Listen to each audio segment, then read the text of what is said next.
Dark spots और uneven skin tone से परेशान हैं आप? क्या आप भी इसे मेकअप से छुपाते हैं? पर इसका सोल्यूशन है 7 days natural dark spot face serum.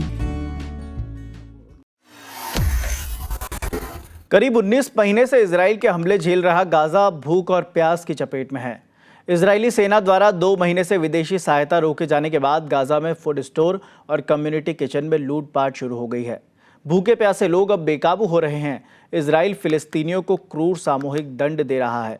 इस बीच संयुक्त राष्ट्र ने इजराइल से खाद्य सामग्री की आमद पर लगी रोक को हटाने की अपील की और कहा है कि गाजा में मानवीय सहायता की आपूर्ति रोककर इजराइल फिलिस्तीनियों को क्रूर सामूहिक दंड दे रहा है। हफ्तों से एक बार खाना खाकर दिन काट रहे फिलिस्तीनी लोगों से अब 24 घंटे में मिलने वाले चंद निवाले भी दूर हो रहे हैं।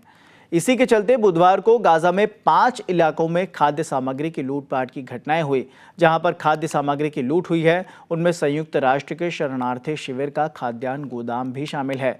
गाजा में गैर सरकारी संगठन की श्रृंखला चलाने वाले अमजद अल शावा कहते हैं कि खाद्य सामग्री की लूटपाट शुरू होने से समझा जा सकता है कि गाजा की स्थिति कितनी गंभीर है।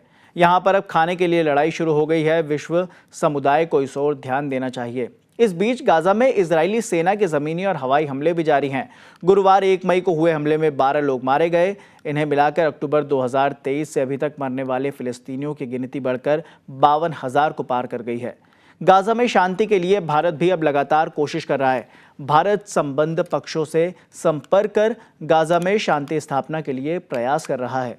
भारत इजरायली बंधकों की रिहाई और गाजा में युद्ध विराम के बाद क्षेत्र में शांति देखना चाहता है। इसीलिए भारत पश्चिमी एशिया में शांति स्थापना करने में अपना योगदान देने के लिए तैयार है। ये बात संयुक्त राष्ट्र में भारत के स्थायी प्रतिनिधि पी हरीश ने फिलिस्तीन पर आयोजित सेमिनार में कही। भारत उन चंद देशों में शामिल है जिसके इजराइल और फिलिस्तीन के साथ बेहतर रिश्ते हैं। वो दोनों से समान रूप से बात कर सकते हैं। इसीलिए स्थायी प्रतिनिधि ने अपने संबोधन में इजराइल और हमास का उल्लेख नहीं किया। पी हरीश ने कहा कि भारत खुद भी आतंकवाद का भुक्तभोगी है, इसीलिए उसे इसकी विभीषिका का अंदाजा है। हिंसा से कोई समस्या सुलझाई नहीं जा सकती। बातचीत के जरिए ही समस्या का स्थायी समाधान और शांति संभव है। इससे उलट इजराइल लगातार हमले कर रहा है। इजराइल ने हाल ही में 4 दिन पहले 28 अप्रैल की रात गाजा के दक्षिणी शहर खान यूनिस पर जोरदार हवाई हमले किए।